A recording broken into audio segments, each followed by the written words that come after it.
What I have here is a breakdown of my income through photography streams. And more interesting, that's a picture of my dog.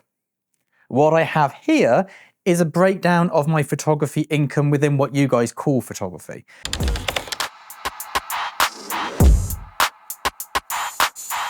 So there's been a lot of talk in the comments and all over the place about, is photography a viable business at the moment? Is it just over? Has it finished? Let's have a look. Here's the methodology we're going to use. Now, first of all, this is not some weird flex on earning money. I will not tell you the exact money I make. That's for me. I'm going to give you percentages of income. We're going to look at this, YouTube, the thing which makes me not a real photographer. We're going to look at my influencer income, the thing which makes me hated amongst all people everywhere. Grandmas, grandchildren, the lot, they all hate the influencer. We're then going to look at my education platform, which is hated by some, not by others. And finally, the bit which makes me a real photographer, the photo shoots. And then within that figure there, we're going to look inside it and see where the income comes from being a photographer. First of all, let me know in the comments below, if my photography income from what you call photography, like shooting campaigns, is 49% or lower, am I now a professional influencer and therefore a bit of a dick? Let's have a look. We'll start with the smallest part of my income, and that is 4%.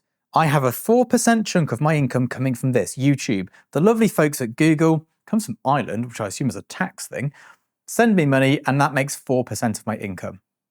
Some months it's high, some months it's low, but it is pretty stable. I'd actually go as far as saying, although it's my lowest income, it's my most stable income. I can always guarantee no lower than X amount, hits my bank account, it's nice and easy. I like making YouTube videos, I like educating, so it's a good thing. 4%. Could I live off it? No, probably not. I mean, if I was a single person living in a small rental flat above a shop, yeah, for sure. I mean, it's probably the equivalent of working in a bar in the UK. Not in the States, you get decent money there working in bars, but in the UK, it's pretty low pay. So it's probably a similar amount to that. But then for the amount of hours I put into it, we do 2 days a month on YouTube. It is a pretty good deal. So it's a good deal, it's good income, I enjoy it. Next up, there's two tied areas here, and they're 16% each. We'll start with my education platform. That is my tin house studio. We've got the studio access, which is kind of like YouTube, but the really nerdy stuff it's the stuff that most people do not need to know about unless you want to be a professional photographer. Most people on YouTube don't want to be a professional photographer. It's not their end game. So we keep it over there. There's a small monthly fee. You can go and learn all that stuff, join our community, ask all the questions, get involved. That brings me 16% of my income. It's a nice, healthy chunk. Could live off it. I enjoy doing it. Actually, it's probably my joint favorite thing to do. Pretty stable, very good side of the income. Alongside that, this is the bit you'll all hate, the other 16% comes from, can you guess it? Being an influencer. Kind of. I get another 16% from brand deals. Now, a lot of people think influencers kind of cropped up around 2010. I come from a cycling background. Influencers have been around forever. They were just called professionals in the past. If I had to wear some Nike shoes and Nike weren't paying me, I'd tape over the Nike logo because that's what you did as a professional. Because if they're not paying you, they don't get the thing. I treat photography in the same way. I know it's not a real common way for photographers to act, but if they're not paying me to use their kit, I'm not advertising it. Now, I've not included payment in kind in this because it's very complicated. I can't eat it. It goes into my tax return, but I can't eat the payment in kind. So you see this big light stand here, it's Cambo. That was gifted to me by Cambo. And that's payment in kind. They're like, look, we'd love you to try this, have a go with it. I've been rocking it. I do like it. It's actually my favorite light stand for anything which needs booming. But I can't eat that light stand. Or if I did, I'd be very unwell. However, when we've got a sponsor on the podcast or a sponsor who's paying me to use their camera, that's different. Now, I am fully transparent with all my sponsorship. Fully transparent. If someone like Cambo's given me the Cambo camera, I let you know. Cambo gave me the camera. I bought the first one, I got the second one. Fuji, they sponsored my podcast, but I paid for the camera because I bought it before then. So I don't have any affinity towards that camera to say good things about it for no reason. Of course, there's always that slight thing going, well, why would you ever slag something off when you could potentially make money from it? it's 16% of my income. And each brand is probably what? 1% of it. So there's not enough weighting on any particular brand for me to be swayed to say anything I don't want to say. And also, this is just my photography companies. I have other companies outside of this. This is just one pot of my money. So there's that. Now, the rest of my money comes from photography, which, if the 16% are good enough to live off, this is definitely enough to live off. So yes, you can definitely make enough money, but let's look at where that money comes from. Let me get my other pie chart. So here we go. If you look at the pie chart on the screen, you will see 4% comes from capture. And you're probably going, what on earth is capture? Capture is what's happening right now. I'm recording to a drive. We charge for that. It's like paying for film. You pay for the capture and for the files to be stored and all the rest of it. That's 4% of that income. So that is 4% of 65. If anyone wants to do the math, please do. I can't do that in my head. Then we also get 4% for post-production. That's how much I make from post-production, not how much we bill out. We bill out a lot, but I just take a fee from it to manage the post-production. When it's my own in-house production team. When it's external production, if it's like Unit or Tapestry or something like that, I don't get anything. So it's 4%, it's not a great deal. 6% comes from on-edit. That is the fee that I would get if I was with Tapestry and I was sat there looking at the edit. So an on-edit fee, for example, for the job I'm doing on Monday, will be me making the selects, checking the grades good, and just putting my vision over the edit. It's not overly involved, it's not on every job, so that's how much we get there. 8% is kit, and that is when we use our own kit. Now next week, for the jobs I have on, I've got 3 days of shooting next week, maybe 4, I won't be using any of my own kit, because it's all in London, I ain't chucking this stuff down. If, however, it's not in London, say we're shooting in Birmingham, there's no rental houses around there really, so we'll take my kit in a van and then we bill that out. Or if we're shooting here, we charge for the use of my kit, maybe £1,000 a day, so that's that money there. 15% is my day rate. Now my day rate is, someone goes, how much is it? And you go, oh, I'm £3,500 a day. That's my day rate. £3,500 a day is my day rate. That's what we charge. If it's 4 days, it's £3,500 for each of those 4 days. And then the money maker is the usage, and that is 63%. So it might be, oh, it's £3,500 a day, but you want UK 1 year usage, that'll be 14,000 on top. For example, they're just numbers off the top of my head. That might not be right, so don't use that as a template. That's just a quick guess.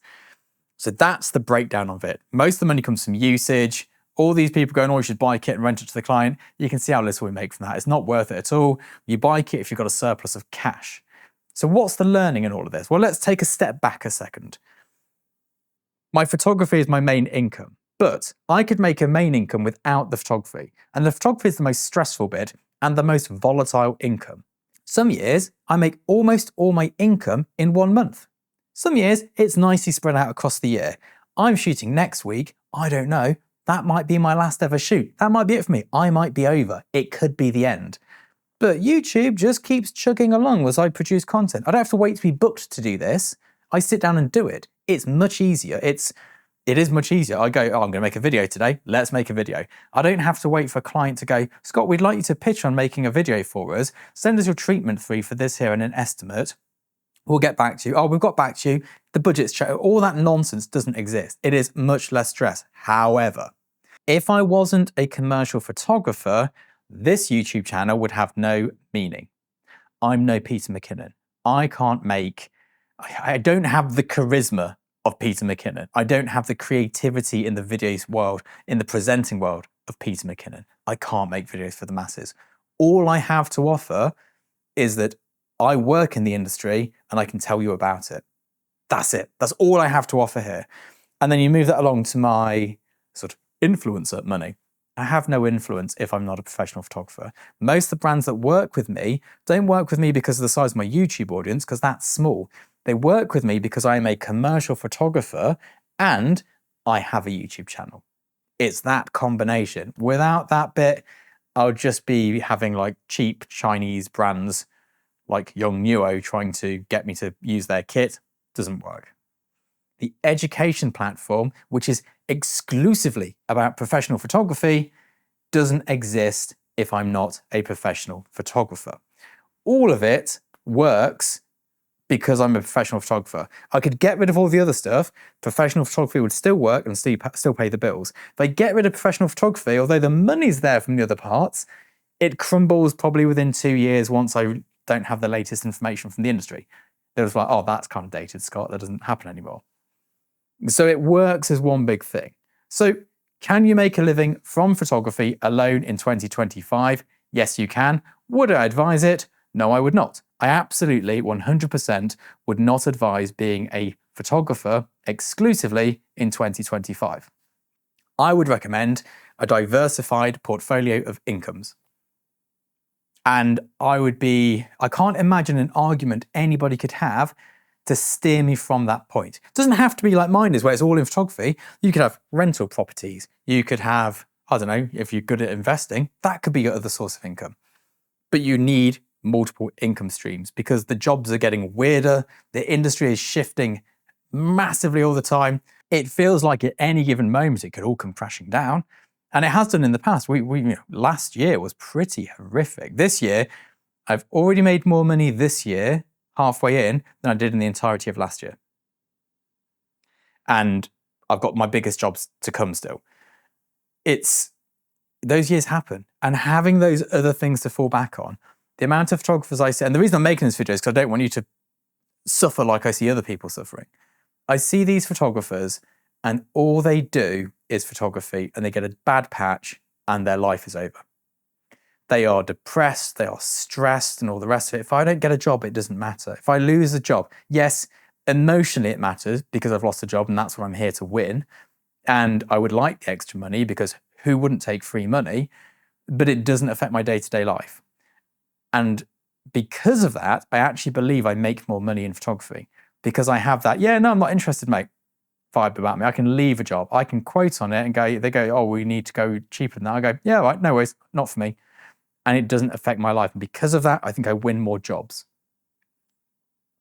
I would recommend finding a way to make your base overheads somewhere else, somewhere secure, somewhere safe, somewhere stable that doesn't have the fluctuations of. Now, of course, when you're several years into the industry, you've built up enough of a buffer that you can just use the buffer, but still, I like to keep my buffer. I was very, very poor growing up, and I like to make sure that I'm never going to go back there. Not because I have expensive taste, I must add. I don't care for sports cars or designer clothing or anything like that. I wear the same clothes all the time. I drive a car from 2003 that was cheap back then, and I do my own maintenance on it. I don't spend money. I just like to know I'm safe and secure and that nothing bad can throw my life. That's what I'm about. That's my whole ethos in life. It's not how much can I get, it's how much can I avoid a bad situation ever occurring to me. But even back in the day, talk to the successful photographers. They didn't just do photography. They had property portfolios. They had investments. They had other companies. A couple of them owned shops. They owned shops, your corner stores, or I think they're called mum and pop stores in America. They owned some of those that they also managed. They had rental studios outside of their own studio that they managed. They had all sorts of different things. Having these different income streams is key to sanity, to a good quality of life. And again, not in terms of going out and buying a Ferrari, good quality of life. I mean in not losing sleep at night, because I've been there. I've had sleepless nights because of a lack of income. I've had that moment going, if this invoice, which is already 2 months late, isn't paid today, I can't afford my rent. And that's not a nice place to be. I know I was there. It was heinous. So hopefully from this, what you can learn is, yes, it still makes enough money to be a good living. Not even just like we scrape by, a good living, but why stop there? Find the bolt-ons, find those extra bits, make your life secure, make it stress-free, and then you can be more creative as well. I'll see you soon. Bye-bye.